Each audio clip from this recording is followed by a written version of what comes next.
मध्य प्रदेश में ओबीसी समाज इतना बड़ा समाज है, उसकी भी आवाज नहीं उठाने दे रहे हो। यहाँ तक कि उनको उठा के कमरे में बंद कर दिया। ये बिल्कुल सच्चाई है। जब जब मोदी डरता है पुलिस को आगे करता है। दलित हो, चाहे ओबीसी हो, चाहे माइनॉरिटी हो, कोई भी इंसान आज की डेट में अपनी आवाज नहीं उठा सकता।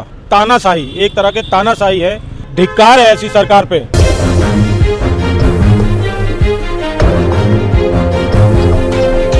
नमस्कार, आदाब, सत श्री अकाल। मेरा नाम है राहुल कुमार। आप देखना शुरू कर चुके हैं नेशनल इंडिया न्यूज़। इस वक्त भारत में जिस तरह से लगातार हम लोग देख रहे हैं, चुनावी सरगर्मियाँ अपने आप में तेज़ हो रही है, लेकिन जिस तरह से मध्य प्रदेश से चौंका देने वाली खबरें आ रही है, वो अपने आप में कहीं ना कहीं एक सनसनी का माहौल पूरे भारत में नहीं, पूरे भारत की राजनीति को चौंका देता है। क्योंकि सर, जिस तरह से हम लोग देख रहे हैं, मध्य प्रदेश में ओबीसी आरक्षण को लेकर आज कॉल थी। आज कहीं ना कहीं सीएम आवास का घेराव था, शिवराज सरकार का घेराव था, लेकिन वहाँ से खबरें आ रही है कि चंद्रशेखर आजाद सभी तमाम ओबीसी महाअध्यक्ष के जो अध्यक्ष थे, उनको तक गिरफ्तार कर लिया। किस प्रकार देख रहे हैं इन मुद्दों को आप? देखिए, मैं ये देख रहा हूँ काफ़ी दिनों से मोदी जी और गृह मंत्री अमित शाह और शिवराज पाटिल जी, इन्होंने तो एक माहौल ऐसा बना दिया है कि आज की डेट में कोई भी अपनी बात, दलित हो, चाहे ओबीसी हो, चाहे माइनॉरिटी हो, कोई भी इंसान आज की डेट में अपनी आवाज़ नहीं उठा सकता। अगर वो सरकार के खिलाफ बोलना चाहता है तो वो सरकार किसी ना किसी कानून के तहत कोई भी धारा लगा के उनको कहीं ना कहीं अरेस्ट कर लेती है, या कहीं ना कहीं उनको घर में ही बंद कर देते हैं। तो कहीं ना कहीं जो ये तानाशाही, एक तरह के तानाशाही है, और लोगों को मतलब आम आदमी अपनी आवाज़ या अपने समाज के बारे में अपनी आवाज़ नहीं उठा सकता। तो न कहीं ना कहीं ये दोनों मोदी और गृह मंत्री अमित शाह जी अपनी मनमानी कर रहे हैं, और कहीं ना कहीं इस देश को पता नहीं कौन से रास्ते पे ले जाना चाह रहे हैं। मैं कह रहा हूँ, धिक्कार है ऐसी सरकार पे जो आम आदमी, जो अपना समाज की आवाज़ भी ना उठा सके।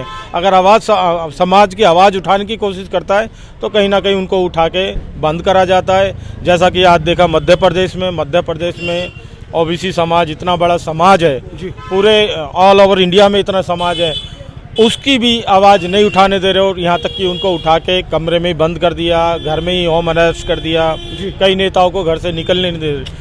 तो कहीं ना कहीं ये मनमानी चल रही है, और ऐसी सरकार की मुझे नहीं लग रहा ये अब ज़्यादा दिन ये सरकार टिक पाएगी। इससे पहले कि हम सरकार की चर्चा कर लेंगे, कमलनाथ जी के वहाँ सरकार थे, कहीं ना कहीं उस सरकार में भी हम लोग देखते थे कि लोगों को बराबरी का मौका मिलता था, लोगों को बराबरी का अधिकार मिलते थे। लेकिन जो शिवराज सरकार है, लगातार इस पर कहीं ना कहीं वो पंचायत चुनाव रद्द कर लेती है, वो ओबीसी के हक अधिकारों को बात नहीं करती है। वो पंचायत क्षेत्र में जहाँ पर जो समान अधिकार से, जिस तरह से तमाम जो लोगों को, तमाम वर्ग को उनको अधिकार मिलना चाहिए, उस पर बात नहीं करती। ये क्या मुद्दा है? देखिए, इससे पहले जो सरकारें थी, चाहे कांग्रेस की रही हो जी, लेकिन उन्होंने कभी किसी समाज को या किसी दलित को उनको दबाने का काम नहीं करा। उन्होंने बाकायदा उनकी बातें सुनी, उस बात पे उनके साथ में आवाज़ उठाई और उसको कहीं ना कहीं उस काम को करा।